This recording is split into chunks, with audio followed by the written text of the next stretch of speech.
On the Miracle page here, we made a post the other day, just looking for some additional questions and stuff to cover in kind of future clips and stuff. We got 3 good ones here I'm going to burn through. And then in addition to that, I got a message the other day from a client. We're going to start with the message. So I got a message from somebody. It was basically a video of some sort of dog trainer somewhere working on a recall with their dog from, like 200 yards away, whatever. Mm-hmm. And they had an e-collar remote in their hand.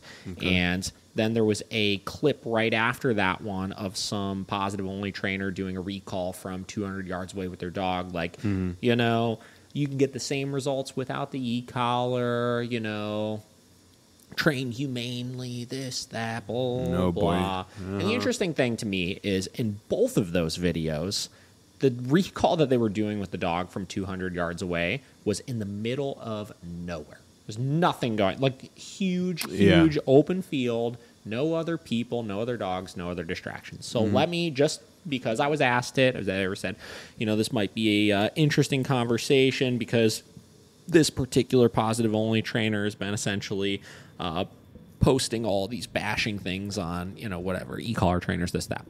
Yeah. To both of them. Listen, to both of you that made that video, right?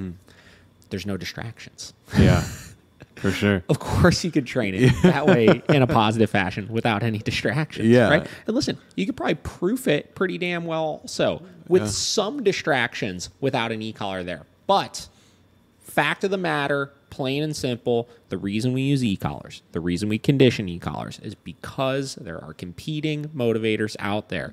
And at some point, you will encounter something, whether it's a deer that randomly appears out of nowhere when your dog's mid-recall from 200 yards away, or a squirrel, or another dog, or whatever, some giant 17-foot tall walking stake that walks out of the woods that your dog wants to go over and bite. Yeah.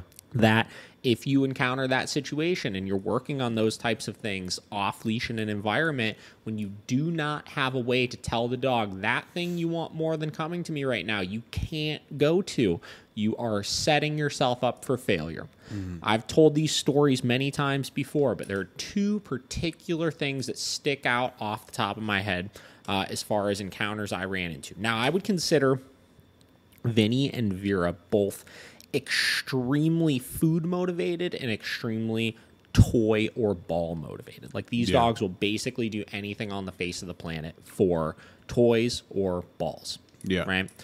With Vera, when I first started training her, I remember I was going off leash in the woods. I'm on a hike with her and same deal. Nothing around. It looked like this video or, big open area, whatever. And everything was fine. It was no big deal. I did have an e-collar on her, but a deer just appeared out of nowhere, like 20 feet away from us. And it was a big-ass buck, man. And I remember she looked at this deer, and she took off like a freaking rocket after this, like to the point where in like 3 seconds, I could not even see her anymore. Like she was gone. Okay. E-collar. It was one of these, right? It was, no, tap, tap, tap, tap, right? I heard, right? Came flying back to me, right? And to this day, I don't think she's ever done that ever again. Yeah. Right? Now, people look at me, oh my God, you fried her on 100 foot. How? That's so inhumane. Right? Here's the thing, right? Your dog has to understand for safety reasons they can't do that. Yeah. They have to understand that in a situation like that, if they do something like that, it's gonna suck. Yeah. Caveat. If you are going to be doing off-leash stuff with your dog, right? And to this trainer that's posting, look, I can get that same reliability. Bet you anything in that same scenario. If a deer appears 5 feet away from your dog, it's probably not going to go as well as you would like. No. Right? Second scenario, I'm with Vinny. We're in Tremont. We're playing Chuck It, right? Same deal. Super driven for this ball. He's chasing it. He's having a good time. This dog is never in his life. He's probably 2 years old at this point. Never in his life taken off after anything, right? For whatever reason, that was the day. We're in Lincoln Park. You know Lincoln Park. I mean, it's surrounded by somewhat busy roads and stuff, but it's a big field. There's plenty of space. For whatever reason, saw a squirrel. That was the day. He was going for it. Same deal. Drops the ball, turns around, off for that squirrel. Same deal. E-collar all the way up. No. Bam. Same deal. jumped, came running back to me. We finished playing our ball. Obviously, he rebounded pretty quickly from it because he's not like, he doesn't shut down very easily or anything like that. Same deal. I don't know if I've ever run into that situation again with him. Yeah. Right?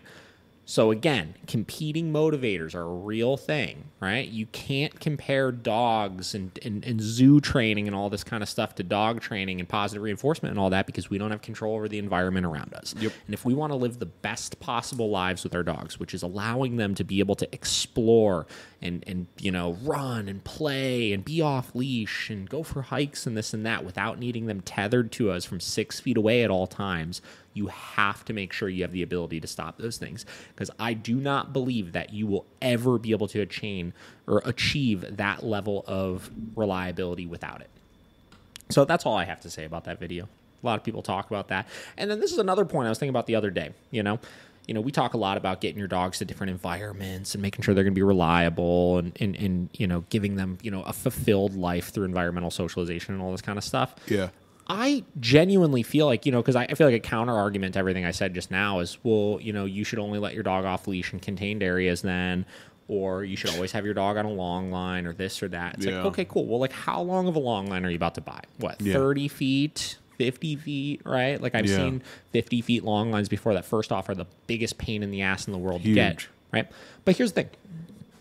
I think that you look at animals and you look at what they're designed for, which is physical exercise, high energy, things like that. If you're not providing your dog a place where they could truly open up and run and let that energy out and stuff like that, they're going to be constantly on edge and wired up and wound up and anticipating doing something like that at all times. So that the second that they get loose from your house or this or that, you're making the chances of them darting so much higher. So by training them to that level and allowing them to be able to do that, I think you're really allowing them to rehearse this drive and this kind of physical nature that they have in a very healthy outlet, right? And you're going to help keep them much calmer overall because of it. So that's all I have to say about that one.